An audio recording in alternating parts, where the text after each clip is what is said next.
In the vast, windswept plains of the American frontier, where the sun scorched the earth by day and the nights were bitterly cold, lived Clara Thompson, a woman whose life had become a quiet rhythm of toil and solitude. Her homestead was modest, a small log cabin built with her own hands, surrounded by fields she had worked tirelessly to cultivate, and a garden that was more pride than sustenance.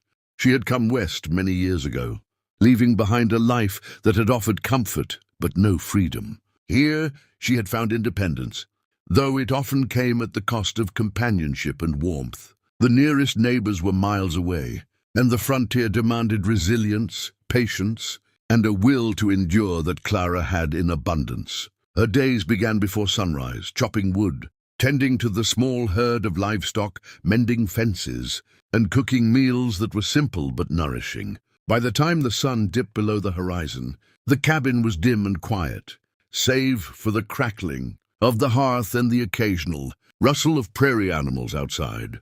Life had grown predictable, but it was a life she had mastered. One late autumn evening, as storm clouds gathered low on the horizon and the wind carried a chill that cut through even the thickest layers of clothing, Clara noticed a figure stumbling along the narrow path that led to her cabin. At first, she thought it was a wandering traveler or perhaps a lost settler seeking shelter before nightfall. But as the figure drew closer, she could see the exhaustion etched into the man's face and the desperation in his eyes. He was tall, rugged, and plainly dressed. But what struck her most was the weariness that clung to him as heavily as the dust and mud from the road. He faltered, almost collapsing, and Clara instinctively hurried to the door, throwing it open just in time to prevent him from falling onto the frozen ground. Please, I need shelter," he gasped, his voice trembling from fatigue and cold. Without hesitation, Clara ushered him inside, offering him warmth from the fire, a blanket, and a simple meal of stew and bread. She could see the gratitude in his eyes, a reflection of the kind of relief only those who have wandered alone for days or weeks can feel. As he ate, the man, who introduced himself as Daniel Harper, spoke in halting sentences about a journey gone awry. He had been traveling west, seeking work, and a new start after misfortune had struck him in the east. A wagon wheel had broken, supplies had dwindled, and he had been walking for days in the cold, desperate for shelter. Clara listened, her intuition telling her that he was honest, though she remained cautious. She had lived long enough on the frontier to know that appearances could be deceiving, and yet something about him stirred a sense of empathy deep within her.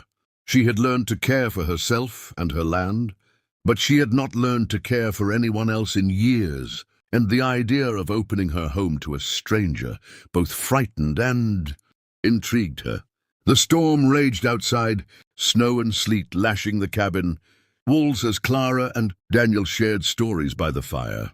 She spoke of the hardships and small triumphs of frontier life, of neighbors who had come and gone, and of the lonely days she endured tending her homestead. Daniel, in turn, spoke of his past, a family lost to illness, a business failed by circumstances beyond his control, and a life that had been uprooted time and again. There was a quiet understanding that grew between them, an unspoken acknowledgement of the hardships each had endured, and the resilience that had kept them moving forward. Clara offered him a cot for the night, insisting that the storm made travel impossible and that he should rest. Over the following days, Daniel proved himself a valuable helper. He repaired fences, chopped wood, and assisted with the animals, showing skills that Clara admired. She watched him with a mix of curiosity and caution, noting how his presence slowly altered the rhythm of her daily life. The cabin, once a place of solitary routine, began to feel alive with shared effort and conversation. For Clara, this was both exhilarating and frightening. She had spent so long in solitude that the idea of depending on or allowing herself to grow, attached to, another person seemed foreign. Yet in the quiet moments by the fire, she found herself drawn to his presence, to the steadying calm he seemed to bring amid the unpredictability of frontier life. As the days passed, the bond between Clara and Daniel strengthened. They shared meals, stories, and small tasks around the homestead. The once lonely cabin echoed with laughter and conversation, and Clara began to feel a warmth she had long forgotten. She realized that despite the dangers and uncertainties of the frontier, human connection was as vital as food or shelter. Yet she also knew that this newfound closeness brought with it vulnerability. She could not ignore the growing affection she felt, nor the fear that it might be misplaced. Every glance, every shared moment, carried the potential to reshape the course of her life forever. And it was in this delicate balance of trust, caution, and hope that the first chapter of their story reached its quiet climax, an understanding that neither of them would forget, and that the lonely frontier had just begun to change both of their lives. The days that followed Daniel's arrival brought a transformation Clara had never anticipated, as if the frontier itself had shifted to accommodate the new rhythm of her life. Her once quiet and solitary cabin now felt alive with movement and sound. The soft shuffle of Daniel's boots across the wooden floor, the crackle of the hearth as he replenished the fire, the gentle hum of conversation that filled spaces that had been silent for years. Together, they tackled the endless demands of homestead life, from repairing fences and tending the garden to chopping wood and feeding the livestock. But the real transformation was in the intangible: trust, companionship, and a shared sense of purpose that had been absent from Clara's existence for so long. Each day, she marveled at the ease with which Daniel adapted to the frontier. His hands strong but careful, his movements deliberate, yet infused with a quiet efficiency. He learned quickly, often anticipating tasks before she even asked, and she found herself both surprised and grateful for the presence of someone who could match her determination without overshadowing it. Their partnership was natural, organic, and in ways she hadn't realized she had been longing for. A kind of harmony that made the hard work of survival feel lighter. As winter waned and the first hints of spring appeared on the prairie, the land itself seemed to respond to their shared effort. The garden beds, which had lain dormant under frost, now sprouted tender shoots, delicate green tips reaching toward the sun as if in acknowledgement of their care. The livestock thrived under joint vigilance. The chickens clucked contentedly, the horses grazed with renewed vigor, and the few cattle they had seemed to sense the steady hands that guided them. Clara felt a quiet pride in the results of their labor, but more than that, she felt a warmth that had nothing to do with physical work, the warmth of a heart slowly opening to love and companionship. She had long believed that her independence was synonymous with solitude, that trust was a liability in a harsh and unforgiving world. But Daniel's steady presence challenged every assumption she had held. He was patient, reliable, and thoughtful, and the small kindnesses he offered, preparing tea just how she liked it, repairing a fence before it became urgent, listening when she spoke without judgment, built an invisible bridge between them, one that grew stronger with each passing day. Evenings became moments of quiet intimacy, where conversation flowed freely and laughter punctuated the long hours of isolation. They shared stories by candlelight, reminiscing about past struggles, places they had seen, and people they had lost. Daniel spoke of the bustling towns and families he had known before misfortune uprooted his life, of the sense of belonging he once felt but could never reclaim.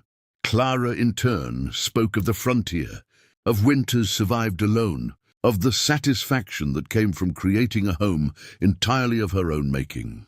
There was a comfort in these exchanges, a gentle acknowledgement of shared hardship and resilience. And with each story, Clara felt her own loneliness diminish. She noticed, with a mixture of wonder and caution, how easily she began to depend on Daniel's presence, how natural it was to seek his counsel, and how gratifying it was to witness his respect for her strength. As the weeks unfolded, their bond deepened. Daniel became more than a helper or a guest. He became a partner in the truest sense, someone whose presence altered the very fabric of her daily life. He helped plan the planting of crops, repaired the roof after a spring storm, and even devised a more efficient method to collect water from the nearby creek. These practical contributions were invaluable, yet it was the emotional support he offered that touched Clara most. On quiet mornings, when the prairie was bathed in gold and the air smelled of thawing earth, Daniel would sit with her on the porch, simply enjoying the sunrise, and in those moments, Clara realized how profoundly her perspective had shifted. The frontier was no longer merely a landscape of isolation. It had become a shared world, a space where two lives could intertwine, grow, and flourish. One particularly harsh spring, storm tested the limits of their cooperation and resolve. Fierce winds tore through the prairie, tearing at fences and threatening the crops, and snow and sleet continued to fall long past the expected season. Daniel and Clara worked tirelessly, shoring up weakened structures, securing livestock, and ensuring that the cabin remained warm and safe. During the most intense moments of the storm, Clara watched Daniel move with determination, his hands steady even as the wind whipped around them, and she felt a surge of admiration and gratitude. In the safety of the cabin afterward, as they shared a meal by the fire, she realized that the storm had done more than test their skills. It had solidified the foundation of trust between them. They had faced the frontier together and emerged not only unbroken but closer than ever, bonded by shared effort, mutual respect, and an unspoken understanding that each could rely on the other in any circumstance. As the weather settled and the land breathed with renewed life, Clara and Daniel began to dream more openly about the future. Conversations shifted from survival to aspiration, what crops they might cultivate, how the cabin could be expanded, and even, tentatively, what family life might look like should they choose to merge their paths more permanently. Daniel spoke of building a barn, a proper garden, and even small improvements that would make the homestead not just a place of survival, but a true home. Clara, who had long relied solely on her own ingenuity, found herself both challenged and inspired by his ideas. She realized that the presence of another person did not diminish her independence. Rather, it expanded it, offering new possibilities and shared joys that had been unimaginable in her solitary life. Together, they began to plan not just for the coming season, but for years ahead, their conversations infused with hope and anticipation. Amidst this work and planning, the emotional connection between them grew steadily, subtly, like the first shoots of spring breaking through frozen ground. Clara noticed herself smiling more easily, laughing more freely, and finding comfort in moments that had once felt empty. Daniel, too, seemed transformed. The weariness that had defined his first days on the frontier gave way to a quiet strength and optimism born of shared effort and companionship. Small gestures, a hand held while crossing the icy creek, a comforting word after a setback. The simple sharing of a meal became markers of a growing intimacy that neither had expected when their paths first crossed. The cabin, once a solitary refuge, had become a space of warmth, security, and quiet romance, the hearth serving not only as a source of physical comfort but as a symbol of their shared life and the bond that had taken root there. One evening, as the prairie glowed with the soft light of sunset, Daniel surprised Clara with a gift crafted from a small piece of timber. He had carved by hand a figure of a horse, symbolizing freedom, endurance, and the journey they had begun together. Clara was moved to tears, realizing that he had not only seen her strength but honored it, that he had recognized her heart and contributed to it with thoughtfulness and care. In that moment, she understood that their connection had deepened into something rare and extraordinary. It was no longer merely companionship nor simple friendship. It was a mutual recognition of resilience, trust, and the promise of shared life. She felt a surge of gratitude, love, and hope, emotions that she had once thought impossible in the stark and unforgiving expanse of the frontier. As spring advanced into summer, the homestead thrived under their joint effort. Crops ripened, livestock prospered, and the cabin seemed to breathe with a life of its own. The prairie, which had once felt lonely and daunting, now appeared rich with possibility and wonder a reflection of the transformation that had occurred in both Clara and Daniel. Each day brought new challenges, but they faced them together, confident in their shared abilities and strengthened by the bond they had forged. Every evening as the sun dipped below the horizon and the prairie sky was painted in brilliant hues of orange and pink, they would sit side by side, reflecting on their accomplishments, sharing quiet moments of intimacy and dreaming of the future. These routines, simple as they were, became the pillars of their new life, a rhythm that carried both satisfaction and profound emotional fulfillment. Over time, Clara recognized that her heart had changed. The loneliness that had defined her life on the frontier had been replaced with love, trust, and a deep appreciation for the presence of another soul. She saw Daniel not as a stranger or a temporary companion, but as a partner whose strengths complemented hers, whose care and consideration validated her own worth, and whose love provided a foundation upon which they could build a future. In return, Daniel found in Clara a source of inspiration, stability, and compassion that grounded him in a way he had never experienced before. Their lives, once defined by struggle and solitude, had merged into a shared journey, marked by mutual respect, affection, and a vision of what life could be. When two people confronted hardship together, guided by hope and determination. The story is fictional, but the emotions are real. If you were moved by Clara and Daniel's journey, subscribe now to our channel for more heartfelt frontier tales, where ordinary people discover extraordinary courage, hope, and love amidst the challenges of the old American West.